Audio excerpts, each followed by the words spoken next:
Hello mga boss, good morning. Time check now. 7:06.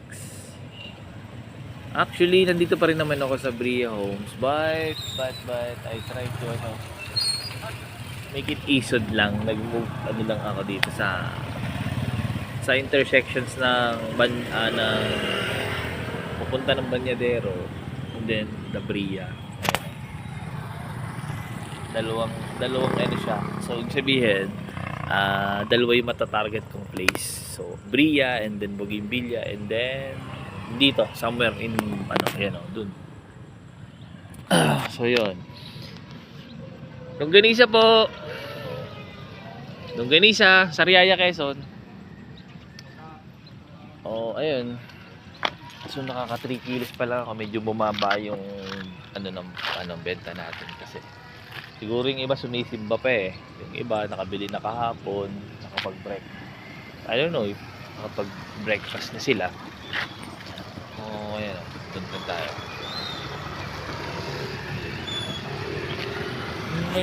May mga couple of inquiries ako. Inquiries kasi gusto nila mag-reseller. So, problema, wala daw pa silang pera. Longganisa po! Sariaya, Quezon, Longganisa. Nagugulat sila pag tinatawag ko. So, yun lang. Yung tarpaulin natin, hindi pa natin nakukuha. Longganisa po, Sariaya, Quezon. Kasi most of ng mga bumibili sa akin, ang comment nila is, kuya, dapat may tarpaulin ka.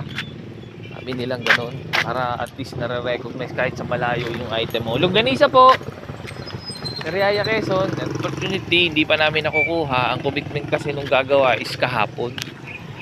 Hindi ko alam anong nangyari. Longganisa po ate, Sariaya, Quezon. 115 lang po kalate. 115. 150 ng kalate po. Hamonado, garlic, tsaka spicy. So lang tayo kaya boss. Ito po.